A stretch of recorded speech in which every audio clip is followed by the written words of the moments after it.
I've gotten some questions about what to do when your Tipp-Ex Easy Correct has a broken or cut tape. So I'm going to show you how to fix that. First thing you want to do is pull out enough of the tape so that you have some ability to work with it. Make sure you grab onto both ends at the same time when you're pulling. Next, you want to clean off the tape of whiteout. So you can just press it into a piece of paper, and when you peel it away, it'll be clean and free of whiteout. Then next, take some Scotch tape, and on a surface you can cut on, stick one end down, loop it back onto itself, and press the other end down as well. Nice and flat, makes it easier to work with. Then take one of the strips, place it along the edge, and go about halfway through that tape, making sure you're not going to twist anything. This needs to not be twisted when you put it back together. Take the other piece of whiteout tape and place it end to end, just like that. Now you want to cut that extra tape off. A good way of doing that is using a straight edge, and you can just stick it right down onto the tape along the edge and take a razor, run that along the edge. When you pull the ruler away, it should take that extra tape with it.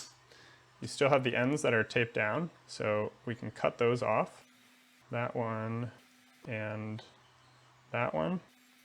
Now, all we have to do is feed that extra slack back in. I'm going to show you two different ways. The first way is good if you have a lot of slack. So you want to pry this open. I found if you pry the front open a little bit, you can usually get that to open up just a tad. And then once you get to that point, if you stick your fingers in there to prevent it from closing again, and using that same motion on the back side here with your fingernails, you can pry that open and then just lift the two pieces apart. Now you have the feed wheel and the collection wheel behind here, and I drew some little black dots on there.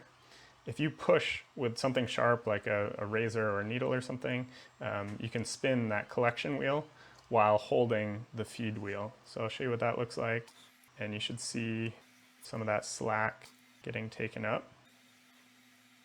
It might take a few revolutions to take in all that slack, but you can see we already have less. Go a little bit more.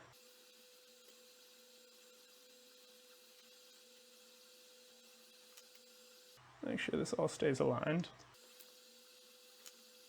And there we go. So we've taken in all that slack.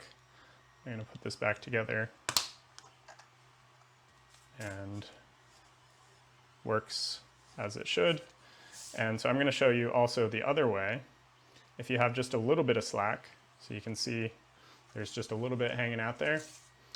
Since that collection wheel is larger than the feed wheel, if you just roll it through a few strokes, it should take in all that slack. So let's see how that works. Just as easy as that. So I hope that was helpful, and thanks for watching.